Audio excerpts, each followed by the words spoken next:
Saudações a você que está conosco, ligado aqui no Bandeira Verde, o programa oficial do fã da Fórmula Indy no Brasil. Começou a reta final do campeonato, você viu aí na abertura do programa imagens do Grande Prêmio de Portland. Que corridaça ontem no circuito de Portland. Vamos ter aí mais duas provas em sequência nos próximos fins de semana em Laguna Seca e Long Beach, que é o assunto que domina o nosso Bandeira Verde desta segunda-feira. No ar todas as segundas, agora a partir das 20 horas no youtube.com/Fórmula Indy, gravada aqui nos estúdios da Live Sports em São Paulo. Eu sou Jefferson Kern e é um prazer ter aqui comigo mais uma vez, recuperado de uma crise de willpower tite aguda, nosso querido comentarista Fábio Seixas. Tudo bem, Fábio? Tudo bem, Jefferson. Hoje é um dia bom para voltar a falar sobre Fórmula Indy, né? O willpower lá atrás.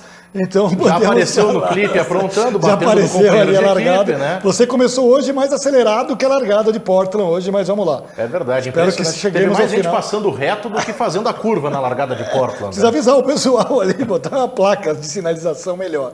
A gente vai saber mais sobre o Grande Prêmio de Portland com um cara que é fera, porque inclusive conquistou a sua primeira vitória nos Estados Unidos no circuito de Portland. Essas e outras histórias nós vamos ouvir a partir de agora com o convidado deste Bandeira Verde, nosso querido Walter Salles. Prazer em ter você aqui no nosso programa, Walter. Tudo bem? Prazer é meu, Jefferson, Fábio. Tempão, né, Fábio, que a gente não se fala. Estava assistindo ali as imagens da largada ali de Portland. É uma pista realmente linda, no meio de uma área de vegetação muito bonita ali. A cidade de Portland é uma cidade maravilhosa lá no Oregon. E bateu uma saudade aqui, viu? Estava me lembrando aqui da minha primeira vitória nos Estados Unidos, foi exatamente lá em Portland. O que vale para mais, o que conta mais para um acerto de carro, para um bom resultado lá nessa pista de Portland, Gotinho? Tudo bem? E fazia tempo mesmo, Gotinho. Deixa eu, primeiro, antes de tudo, fazer aqui a parte mais bem educada aqui. Legal te ver, Gotinho. 51 anos no dia 28, se não me engano, pelas contas que eu fiz aqui, mas tá com a cara daquele moleque que eu conheci em 97, saindo da Indy Lights para ir para a Indy. Mas... Verdade, cara. Vou fazer 51 agora, dia 28 de setembro. Passa muito rápido, né? Eu estava até vendo o grid da Fórmula Indy atual. Tem 4 caras que correram comigo. E é incrível, né? Você vê que, assim, 18 anos atrás, a minha última corrida, se eu não me engano, foi 2003 ou 2002, foi em Surfers Paradise. E eu estava vendo ali no grid que ainda tem o Border, o Runter Ray, o Elinho e o Tony. Então ainda são 4 caras ali que já estão ali há quase 20 anos ali correndo. O Tony e o Elinho há mais do que isso até. E é legal, o acerto na pista de Portland é uma pista que tem 2 retas longas, né? A reta dos boxes ali e a reta oposta, e tem freada forte no final da reta do box. Tem aquela chicanezinha ali que a gente viu até aquele incidente ali na largada, sempre dá um problema ali, porque quer frear muito dentro, é bem largo e depois estreita, né? É você conseguir acertar o carro para andar bem nessas 2 retas e frear bem. E também tem uma sequência de curvas, um S de alta ali no final da reta oposta, pelo menos na minha época era assim, você tinha uma reta e tinha um S muito de alta, uma freada forte para entrar na reta dos boxes.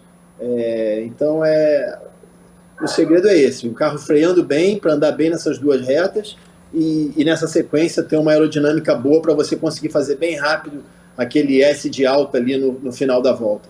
A gente via nas imagens antes da prova, Walter, o Sebastian Bourdais tinha dado uma entrevista na semana passada em que ele dizia: o segredo para você tentar escapar de uma confusão na largada em Portland é largar na pole, frear o mais dentro possível e rezar. E você vê que até o Dixon, que é um piloto que talvez você tenha convivido um pouco quando ele estava na Indy Lights, você já na Fórmula Indy, ele mesmo, já com uma certa pressão de disputa de campeonato, passa reto. Acho que os 4 ou 5 primeiros do grid passam reto, tanto é que quem relarga na ponta é o Pato Ward, que havia largado apenas em 7º. Então, quer dizer, um ponto extremamente traiçoeiro da pista, e a largada ela sempre acaba determinando os rumos da corrida em Portland. Foi isso que a gente viu ontem também, de certa forma. Aquele primeiro, eu não vi quem foi aquele primeiro ali que ele freou. O cara simplesmente não freou, né? Ele foi frear lá nos cones, já tinha passado completamente da freada ali, aquele azulzinho com laranja, eu não sei qual era o o piloto ali, você vê que ele vem por fora ali agora, Rosenquist. É o ele Félix simplesmente não Rosenquist, freia. exato. Olha lá, ele chega para fora e passa completamente reto ali, vai parar lá na frente. Eu estou até curioso para saber o que aconteceu depois. E ele quase montou a traseira do outro carro, né? Do carro do Palou, que estava ali na liderança. Ele quase acertou a traseira, mas ele devolveu a posição. O que aconteceu em seguida? Porque eu não pude assistir o Grande Prêmio ontem, eu fico até curioso ali qual foi o procedimento ali depois dessa largada com tantos carros tendo passado reto. Né? Depois a direção de prova fez um realinhamento, exatamente jogando um pouquinho mais para trás esses carros aí, e eles acabaram optando por ir para os boxes, que é uma coisa que foi muito curiosa porque ajudou esse pessoal. Você vê que o primeiro, o segundo e o terceiro colocados da prova foram os mesmos que largaram nas 3 primeiras posições. Agora aconteceu um monte de coisas, até que, porque eles foram lá para trás, fizeram essa parada aí em bandeira amarela e depois entraram numa estratégia de 2 paradas em bandeira verde que acabou ajudando eles. É o tipo de corrida que se você pega o grid, o resultado final, você acha que não aconteceu nada. Exatamente. Só que aconteceu de tudo ontem lá em Portland, foi isso. Ô Gautinho, mas falando sobre o passado, a gente estava começando a falar aqui sobre Portland, sobre as suas experiências em Portland. Conta um pouquinho então dessa vitória sua lá em Portland, o que estava em jogo para você naquele momento, o quanto foi importante para aquele momento da sua carreira aquela vitória? Foi muito importante, porque ali foi uma sequência de 3 vitórias que eu tive seguidas, né? Eu lembro que a gente correu em Detroit, no circuito de rua de Detroit, e eu estava tentando passar o Tony Kanaan, que corria pela Tasman, e eu corria pela Brian Stewart. E eu estava tentando ultrapassar, eu estava bem rápido naquela corrida, mas era difícil de passar. E eu acabei cometendo um erro. E aí bati no muro em Detroit e acabei abandonando a corrida. Eu me lembro que eu fui para Miami, né, no voo de volta, assim, mas eu nunca tinha sentido uma raiva tão grande, assim, uma decepção tão grande, porque eu estava assim, o carro estava bem acertado, eu estava muito bem na pista e acabei saindo de lá sem pontos nenhum. Eu sei que eu cheguei em Miami, e eu não lembro quantas semanas eram até Portland, se eram 2 ou 3 semanas. Eu sei, cara, que eu só pensava em corrida. Eu cheguei só pensando em corrida, não queria saber de mais nada, era só treino físico e pensando no circuito de Portland para chegar lá e dar o meu melhor. Eu sei que aconteceu isso, eu cheguei em Portland muito concentrado, muito bem preparado, o carro estava muito bom, eu liderei acho que todos os treinos, assim, foi uma corrida muito dominante, e eu consegui sair de lá com a pontuação máxima, minha primeira vitória nos Estados Unidos, na Indy Light. E ali foi uma sequência muito boa que eu tive, só de resultados bons, que me possibilitou no ano seguinte eu ter sido convidado para subir para a categoria principal. Então foi muito bom, assim, é uma lembrança que eu tenho muito boa de Portland, Cleveland e Toronto. Assim, eu nunca vou me esquecer dessa sequência de 3 provas ali, mas Portland tem um carinho especial porque foi a minha primeira vitória lá, correndo contra pilotos muito bons, pilotos em equipes muito boas. Logo em seguida, essa sequência de vitórias da Indy Lights, que foi aberta justamente em Portland, onde tivemos a prova da Fórmula Indy ontem, ele sobe para então chamada kart. E é isso que nós vamos saber dele agora. Como foram, na lembrança, na avaliação do Walter Salles, esses anos, essas provas, 49 provas que ele fez na kart, que era um dos braços, uma das divisões da Fórmula Indy naquela época, Walter. Pois a kart, a gente tinha aquela separação que era da kart com a IRL, né? Que demorou assim, alguns anos, assim, ficou essa divisão que fez mal para todo mundo.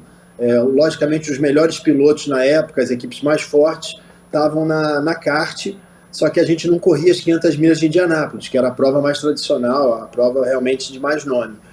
Mas, graças a Deus, ali para o bem da Fórmula Indy, anos depois acabou se juntando, e ficou uma categoria só, uma categoria forte. Foi um momento muito importante, porque você está no semiprofissionalismo e quando você assina realmente um contrato, você passa a ser profissional, passa a receber por isso. Eu entrei na Fórmula Indy, eu tive conversa com várias equipes boas, tive também com equipes da Indy Light que queriam me manter mais um ano na Indy Light, mas como apareceu a oportunidade de eu correr na equipe Davis Race, que era a antiga equipe Jimmy Hall, eu achei que era uma possibilidade boa, um contrato de 3 anos, recebendo um salário decente, assim, recebendo um bom salário já no primeiro ano, aumentando no segundo, aumentando no terceiro. E eu, assim, tive um ano bom, 2007 foi a minha estreia. Para um ano de estreia eu tive vários resultados bons, largadas boas. Infelizmente não deu para cumprir o contrato com a equipe, assim, essas 49 largadas aí, eu não tive uma sequência de largadas na mesma equipe, né? Quem acompanhava naquela época sabe que eu lutava muito para conseguir pegar um carro competitivo, mas infelizmente não deu, e bola para frente. Eu fiz o melhor que eu tinha na minha mão ali, dentro do equipamento que eu consegui correr, que me foi apresentado. Eu sempre dei o meu máximo e acho que consegui tirar o máximo do carro, mas lógico, fica um gostinho de queria mais. Eu sabia que eu podia ser mais competitivo do que eu era, podia brigar por vitórias, como eu briguei na Fórmula 3 inglesa, como na Indy Lights, assim, nas categorias que eu passei, eu sempre obtive vitórias na Fórmula Open europeia. Infelizmente na Fórmula Indy eu não consegui vencer, consegui ter boas corridas, boas classificações, mas não deu para manter essa sequência de vitórias aí que eu tinha conseguido até então. Walter, você falou sobre essa divisão kart e RL na época. Você chegou a fazer uma prova pela IRL, na IRL, né? na oval lá da Disney. Era um desnível muito grande de carro naquela época, ou eram carros muito diferentes? Era completamente diferente, assim. Era muito diferente, porque a IRL só corria em ovais, né, na época. E o carro era um carro com bem menos potência, fazia menos curva. Eu me lembro dessa prova que eu fiz, foi a única prova que eu fiz na IRL, foi em Orlando, né, no autódromo lá dentro da Disney. Eu não tive praticamente, na verdade eu não tive treino nenhum. Eu cheguei lá na sexta-feira e já entrei na pista andando com todo mundo. Não estava preparado, não conhecia o carro, não sabia do oval. Então era um oval muito curto, então foi realmente um fim de semana muito difícil. Eu me lembro que naquela corrida eu acabei batendo com o Kenny Brack, que era um piloto sueco que já tinha corrido comigo na Fórmula Open europeia também. A gente já tinha tido algum entreveiro ou outro lá na Europa, mas foi a única prova que eu fiz na IRL. Realmente eu gostava muito da kart, eu era assim, fora ser um piloto profissional, eu admirava muito a categoria. Eu gostava da kart, que você chegava no final de semana de corrida e você não sabia quem ia ganhar, você sabia, era mais ou menos como é a Stock Car hoje. Assim, eram muitos pilotos bons e várias equipes, lógico, uma um pouco melhor que a outra, mas você chegava no fim de semana de corrida com a esperança de que você ia poder estar na frente, que você ia poder ganhar. Então eu admirava muito isso na Fórmula Kart lá naquela época. Então eu fiz aquela prova na IRL porque eu estava parado, apareceu o convite, mas não era o que eu queria realmente, o meu sonho. O meu sonho era poder estar lá na Fórmula E, na kart, junto com aqueles pilotos todos que eu convivi durante anos, alguns na Europa, na Fórmula 3, na Fórmula Opel, e os que eu corri ali alguns anos na Fórmula E, na Fórmula Kart também, né? Repercutindo seus anos de kart aí, Walter, você correu na equipe Davis, que você citou, que o fã daquela época talvez lembre pelas provas que o Arnold Meyer corria lá, que aprontava todas, né? E você teve uma passagem também pela... O Arnold Meyer correu no ano seguinte. Exato. Na verdade, eu corri em 2007. 97. E o Arnold Meyer, se eu não me engano, ele entrou no meu lugar em 98. Eu corri em 97, ele entrou em 98, justamente quando a equipe ficou sem os recursos financeiros, não conseguiu fechar o patrocínio. Aí eles fizeram um acordo comigo lá, a gente encerrou um contrato que eu tinha de 3 anos, e eu acho que o Arnold Meyer que acabou correndo no meu lugar no ano seguinte. Eu não tenho 100% de certeza, mas eu acho que foi isso que aconteceu, em relação a Davis. E você correu também aí, em 2008... na atual Dale Coyne, não é? Não, a Davis não. A Dale Coyne era uma outra equipe que eu corri também. A Dale Coyne, eu corria em 98, eu comecei o ano sem correr. Como eu fiz esse distrato com a Davis, eu comecei o ano sem correr, fiquei as primeiras provas do ano sem correr, e o Dale Coyne tinha na época o Michel Jourdain e um piloto também, que era um piloto pagante, que era o Denis Vitolo. E aí o Denis Vitolo se acidentou em alguma corrida e o Dale me ligou perguntando se eu poderia correr em Long Beach. Foi, acho que a segunda ou terceira prova do ano, e aí acabou que eu fui correr em Long Beach, que é a prova assim, que eu tenho melhor lembrança na Fórmula Indy. Foi assim, a maior alegria que eu tive foi essa prova de Long Beach, que eu consegui, com o carro da Dale Coyne, classificar em terceiro lugar. Então a gente largou em terceiro ali, a gente ficou atrás a primeira fila foram os 2 carros da Rahal, que era o Brian Herta, que até o filho dele corre hoje em dia, e o Bob Rahal, que também o filho dele corre hoje em dia. Então a primeira fila era o Herta e o Rahal, e na segunda fila larguei eu e o Michael Andretti, se eu não me engano, largou em quarto.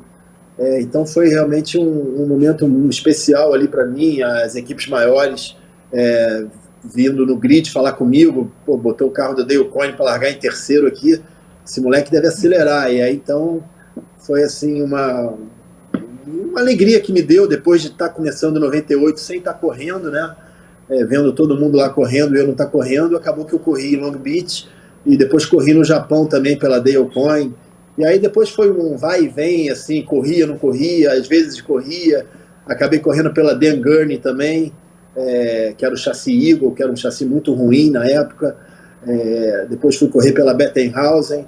Então essas 49 provas aí foram bem assim, vai e vem, assim. Foi aquele piloto que eu estava meio sub ali, eu ia substituindo os outros quando tinha alguma situação e sempre brigando ali, buscando ter um lugar no sol ali e pegar um carro competitivo para poder correr o ano inteiro. Né? O Walter me trouxe agora uma lembrança muito boa e uma lembrança muito ruim. A muito boa é que em 98 eu estava lá em Long Beach cobrindo essa corrida e foi uma festa incrível mesmo. Todo mundo vibrou, porque todo mundo gostava muito do Walter e via quanto ele estava sofrendo ali.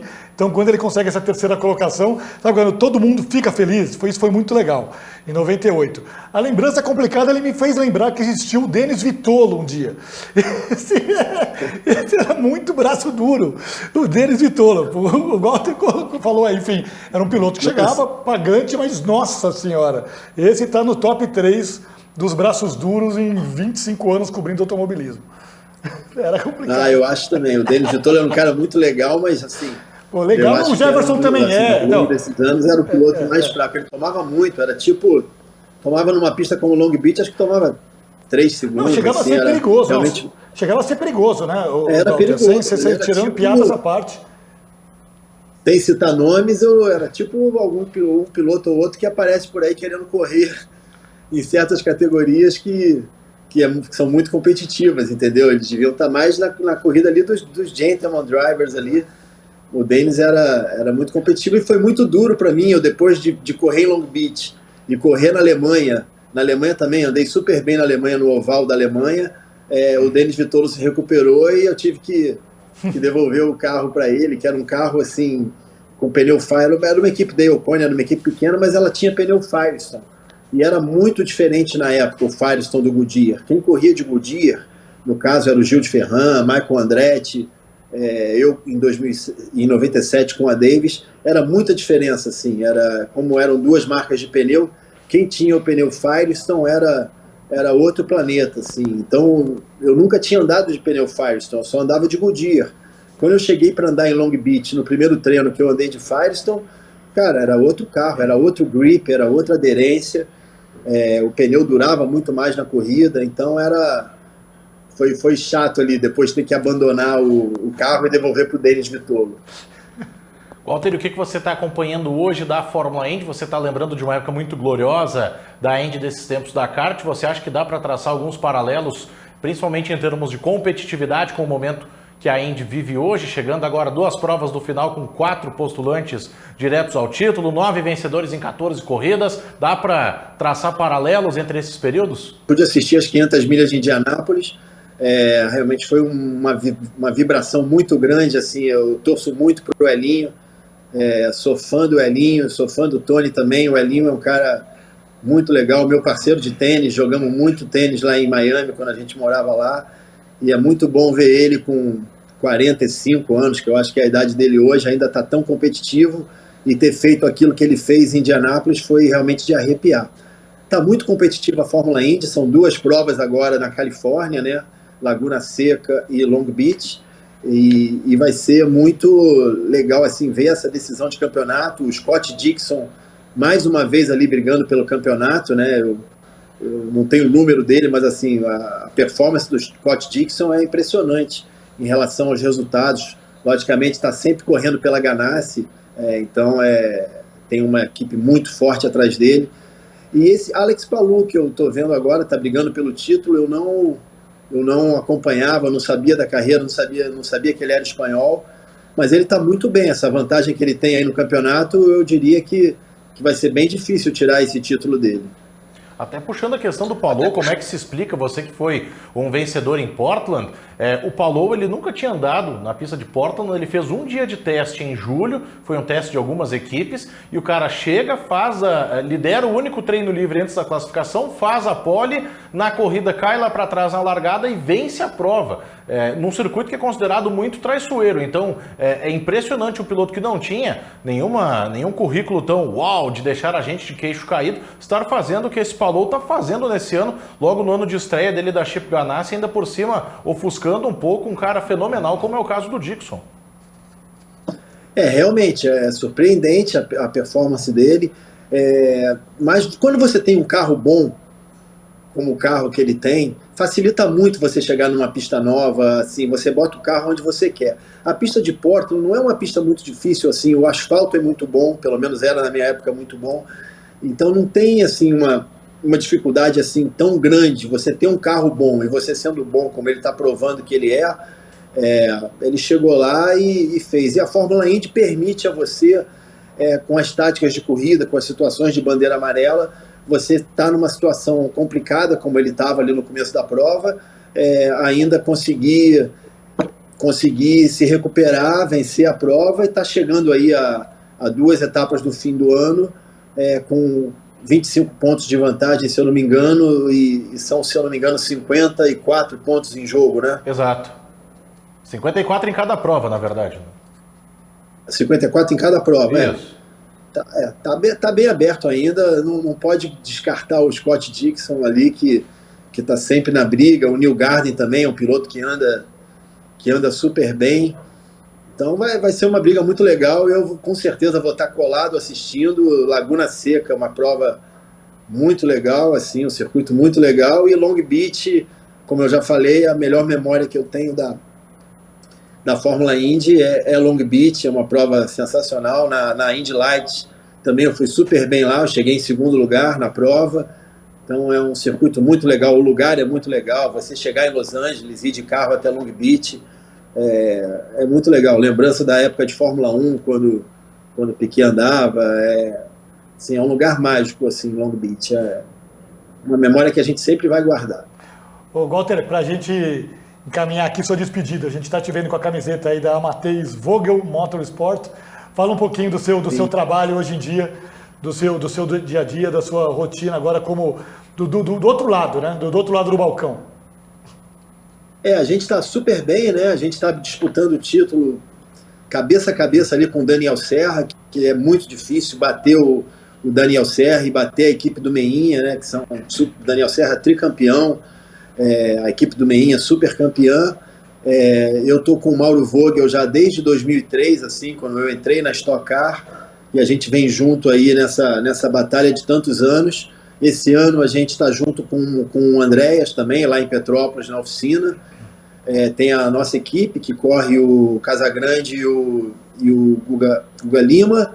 Tem a equipe Ipiranga, que corre o Thiago Camilo e o César Ramos. E tem a Petrobras, que corre o Massa e o Júlio Campos. Então a gente está nessa briga aí, o Daniel e o Gabriel Casagrande, que é o nosso piloto, está num momento sensacional, é um talento assim, do automobilismo brasileiro, vai brigar muito aí na Stock Car. Tenho certeza que quando tiver a chance de correr lá fora, também vai ter muito sucesso, assim como o Felipe Fraga está tendo, o Daniel Serra também está tendo. É um piloto assim, de nível altíssimo, está num momento sensacional, é bom de corrida, bom de classificação, bom de acertar o carro. Realmente eu sou fã do Gabriel. E a gente está ali, cabeça a cabeça com o Daniel, os dois estão muito na frente do terceiro colocado.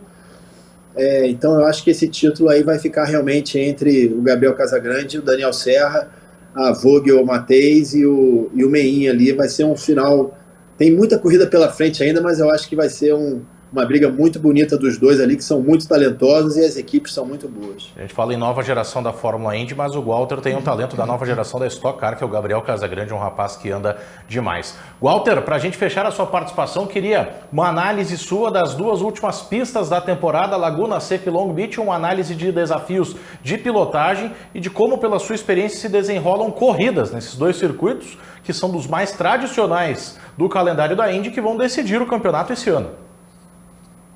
Laguna Seca é uma pista assim, bem difícil, bem tricky, né, como eles falam, bem mais difícil do que Portland, porque Laguna Seca ela vai muita terra para a pista, venta muito e a pista está sempre suja, então o traçado fica limpo. Se você sair um pouquinho do traçado, fica sempre com muita areia. Então é uma pista que você tem que tomar muito cuidado para não cometer erros.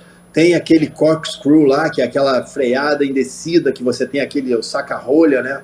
No final do retão é uma subida, uma reta em subida, e uma freada forte, uma descida para a esquerda, direita, esquerda, depois uma curva de alta para a direita. Assim, é uma pista bem complicada, uma corrida longa, então você vai, assim, muito importante, lógico, sempre importante largar na frente, mas você ter um carro bem acertado ali para a corrida faz muita diferença. Fisicamente é uma pista das mais complicadas também, porque você tem uma pressão, uma força muito grande que você tem no volante.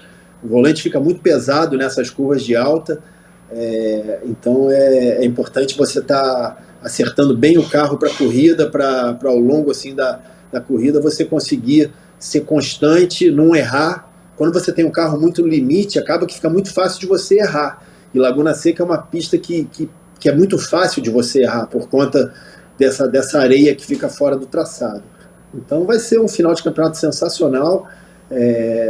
Long Beach é uma pista de rua, com uma reta muito grande, então um carro que é rápido de reta ali ganha muito, mas logicamente por ser uma pista de rua, você largar na frente é mais importante ainda do que num circuito normal, como Portland, que tem uma reta grande para você ultrapassar.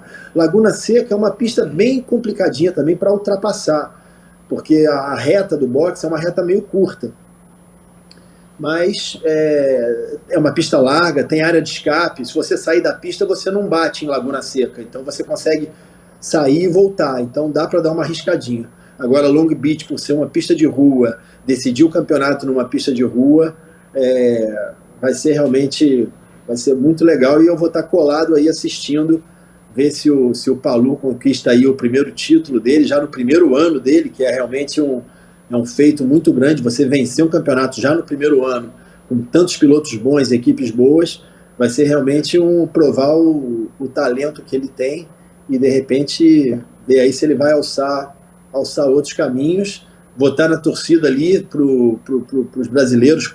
E para fechar, o Walter Salles acelerava muito e mandava muito também como repórter e comentarista. A gente teve uma prova disso, né? Tem um domínio fantástico aí quando começa a falar, né? A memória que fica... Piloto, tem uma coisa. Piloto, quando começa a falar de circuito, parece que o cara correu lá ontem, né? Porque ele sabe exatamente... Exato. Tem um bump ali depois da bandeirada, a freada é assim, aqui você reduz para a terceira. Assim, o cara parece que correu ontem lá. Se você, qualquer pista que você perguntar, piloto tem esse tipo de memória. Mas com esse talento de comunicação do caso do Walter, né? Que ele escreve com grande riqueza de detalhes. Obrigado, Walter. Sensacional a sua participação, e vamos nessa para um grande fim de temporada em duas pistas aí que certamente você tem ótimas memórias também. Muito obrigado. Valeu, Galtinho. Obrigado, Jefferson. Obrigado, Fábio. Grande abraço a todos os fãs aí da Fórmula Indy. Foi um prazer estar aqui com vocês. Falar de automobilismo é sempre uma alegria. Grande abraço e tudo de bom para vocês. Valeu, grande abraço, grande Walter Salles, sensacional o papo, projetando já as duas últimas provas da Fórmula Indy. Tivemos uma corrida cheia de alternativas, Fábio. Quem ligasse a TV mais ou menos na volta 50 da 110 ia ver o Ray Hall na frente, o Ed Jones meio surpreendente por ali, e se aquele mesmo sujeito saísse, se fosse, sei lá, trocar a fralda do filho, dar banho, volta, que são afazeres que eu sei que são comuns à sua rotina também, ele volta ali em torno do giro de número 80, ele não entende nada do que está acontecendo, porque o Ray Hall era 10º, o Palou e o Dixon foram fazer pitstops mais tardios e voltaram para a liderança, e o Palou conquistou uma vitória sensacional, né? De pole para fim do grid, estratégia diferente, meio de pelotão e aparece lá nas cabeças no final. O que esse cara tá fazendo é um negócio incrível. É demais, né? Para começo de conversa, que se o cara demorar 30 minutos para trocar uma fralda, é porque tinha muita sujeira mesmo ali. Mas o Palou, ele teve de volta, de certa forma, os azares que ele das duas últimas corridas. Nas últimas provas. O Palou não vencia desde 20 de junho. Desde o Road America, da prova de Elkhart Lake, que ele não vencia. E sempre tendo azar. Então ele teve o problema de motor em Indianápolis, né? Ele foi acertado pelo Rhinos VK em Gateway. E agora ele consegue uma espécie de redenção, porque tudo mudou. E a grande curiosidade, né, foi como tudo mudou naquela última janela de pitstops. Porque você falou da volta 50, da volta 80, mas o que foi determinante foi aquela última janela de pitstops, acho que só ali que a gente começou a ter mais ou menos uma ideia do que ia acontecer na prova. E as coisas voltaram para o colo do Alex Palou. E é curioso que quem ficava na pista conseguia de alguma forma com pista livre virar mais rápido e fazer, sei lá, um undercut reverso, um overcut, porque conseguia voltar na frente de quem havia parado anteriormente. Foi assim que o Rahal despencou para a 10ª colocação e o Palou ascendeu a liderança, trazendo com ele o Rossi e o próprio Dixon, que não suportou, enfim, a pressão do Alexander Rossi, mas foi um movimento inverso daquele que a gente tem visto muito atualmente no automobilismo. Para você realmente achou que o Rossi fosse partir para cima nas últimas voltas ali ou não? O Rossi partiu para cima, mas ele pisa na terra uma hora de forma determinante que ali ele enterrou suas chances de vitória, né?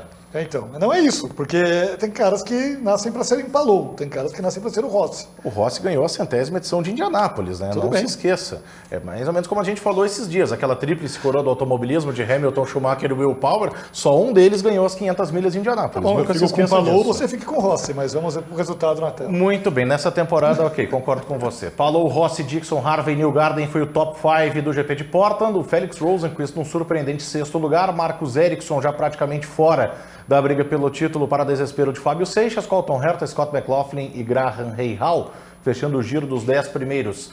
Uma parte sobre a equipe McLaren, que teve um belo desempenho do Felix Rosenqvist, que foi aquele piloto que passou reto, ignorando praticamente a chicane na largada, ainda chegou na 6ª colocação, mas a McLaren muito criticada pelas estratégias nessa temporada, e ontem o Pato Ward foi para o meio do grid, usou pneus duros numa hora que todo mundo achava que ele usaria pneus macios, e há muita gente seguindo por essa linha de raciocínio que decisões da equipe têm derrubado um pouco o Pato Ward no campeonato, que é o contrário do Palou, que tem um suporte fantástico com a Chip Ganassi, uma equipe que dispensa apresentações. E não é falta de talento, né? A gente sabe disso, a gente viu o que o Pato fez no começo da temporada, é uma pena, né? Mas tá na briga, não dá. Aliás, você acha para você, o Ericsson já tá fora da briga ou não? Com 75 pontos de desvantagem com 108 em jogo, para o Ericsson acho que precisaria um milagre agora. Mesmo para o Dixon, apesar de ele ser o Dixon, tá difícil, né? Porque ele tem 49 de desvantagem com 108 em jogo, então realmente ficou um pouco azeda a situação para o Dixon agora, ainda mais com um cara que é mais Dixon que o próprio Dixon, que é o Palou. Né? O Palou, é um raro momento da história do programa em que eu concordo com você. Opa! Mas diziam que em 2021 as coisas voltariam ao normal. Pois mas quanto ao Palou, acho que quando o cara... Bom, primeiro, ele é o primeiro cara a vencer 3 corridas na temporada. Né? Quando o cara começa já falou sobre isso também, né? Quando eu acho que ele começa a se sedimentar ali na liderança, quando ele vai ficando na liderança, eu acho que é difícil tirar o cara da liderança. Eu acho que teremos um campeão espanhol nesse ano na Indy, mas está muito aberto. Eu concordo, eu acho que fica... O Dixon, é sempre complicado tirar o Dixon da jogada. Você não descarta, mas a coisa está Pois é, eu acho que depois de Laguna Seca, dependendo do resultado do Dixon, aí sim a gente pode tirar o Dixon, quem sabe até a matemática tire o Dixon. Mas eu acho que ainda convém prestar mais atenção. Pode ser aquele dia em que tudo dá certo para ele e tudo dá errado para os 3 que estão à frente dele no campeonato. Mas esses dias são bem comuns até ao longo da história. Né? Acontece no automobilismo. Agora, em condições normais de temperatura e pressão, eu acho que Palou levantará a taça no final do ano. Sem titubear, Alex Palou é o espanhol mais vencedor do automobilismo na atualidade? Titubeou. Muito bem, vamos à próxima pergunta. Mas essa pergunta é tão fácil que eu estava tentando entender a pegadinha. Sim, disparado. Sem sombra de dúvida. Muito bem. GP de Laguna Seca, um preview rapidinho dessa prova do próximo fim de semana, que é uma pista em que tem todo um aspecto quase místico ao redor, ainda mais nesse ano com os 25 anos daquele passadão do Alex Zanardi em cima do Brian Herta na famosa curva do Saca-Rolhas, mas é uma pista muito difícil de ultrapassar. É uma prova em que a gente vai ter que prestar atenção nos detalhes, porque é uma pista de alto grau de dificuldade. A corrida começa com o perdão do clichê na classificação, porque é muito, muito, muito importante você largar na frente. É uma das minhas pistas preferidas no mundo, Laguna Seca. Eu acho demais e tive a experiência... Você que gosta de automobilismo sem ultrapassagem deve gostar bastante de Laguna Seca, né? Tá aí o Zanardi para mostrar que dá para ultrapassar. Talvez indo de uma forma um pouco extrema, mas deu certo, né? Você vai para o meio do morro, mas você ultrapassa. Mas o Laguna Seca, eu não estava lá em 96, mas estava lá e fui para lá em 97. Em 97, se eu não me engano, o Zanardi foi campeão. Foi campeão, em Laguna Seca, em cima do Júlio Ferran, exato. Pois é, eu estava lá. E uma das coisas muito mais legais que eu fiz na minha carreira foi passar uma sessão de um treino na curva ali, na course crew. Fiquei ali, claro, atrás do guardrail, mas acompanhando. É sensacional ali, a tomada daquela curva, o mergulho. Você despenca 18 metros, se eu não me engano. É aquilo que o Galtinho acabou de comentar. O piloto vem de uma ladeira, de uma subida, e de repente você quebra a esquerda e despenca. E isso é muito legal. Eu adoro Laguna Seca, mas, como você disse, hoje em dia fica complicado ultrapassar. Imagine com Fórmula 1 daquele tamanho, como que seria. Mas a classificação vai ditar muito do que vai acontecer no final de semana. Você estava lá em 97, aliás, é tema do nosso quadro sobre curiosidades da Fórmula Indy. Jefferson explica dessa semana exatamente se seria legal ou não aquela ultrapassagem do Zanardi em 96. Eu até achei um material da sua cobertura lá no GP de Laguna Seca em 97. Você vai curtir aqui no YouTube da Fórmula Indy durante a semana. Sabe o que aconteceu? O que um então jovem Fábio Seixas fazia lá? Exatamente, o que ele descreveu se eu publiquei, então pode dizer. Mas naquele final de semana, e também é outra data importante para o automobilismo brasileiro, tive que sair correndo de Laguna Seca, porque foi o final de semana que o Emerson se acidentou de ultraleve no interior de São Paulo. E daí eu tive, enfim, todos os repórteres ali tiveram que ir para Miami, porque o Emerson foi transportado para Miami, para o Jackson Memorial Hospital em Miami, fez cirurgia ali e tal, teve uma questão na coluna, e a gente ficou ali porque era um acidente, foi em Araraquara, né, foi encontrado horas depois, né, com o filho dele. O Luca? Era o Luca.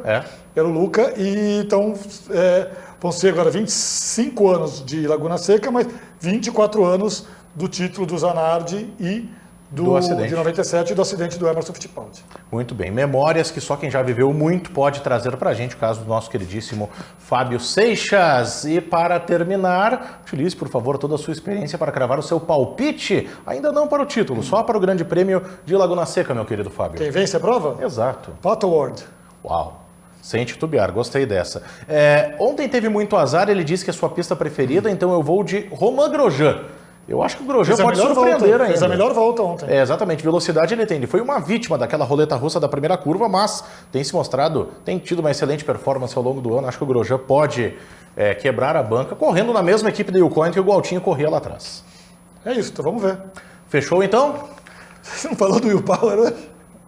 Não, tudo bem. Acho que todos têm que ter o seu protagonismo. A gente faz um especial ao final da temporada só sobre o piloto que mora nos nossos corações. O Bandeira Verde de hoje fica por aqui. Continue ligado todas as segundas no ar a partir das 20 horas no youtube.com/Fórmula Indy. GP de Laguna Seca neste domingo, dia 19 de setembro. Você fica ligado aqui nas redes sociais da Fórmula Indy com a programação completa. Acompanhe tudo, saiba como assistir e se ligue sempre na gente. Um grande abraço e até a próxima.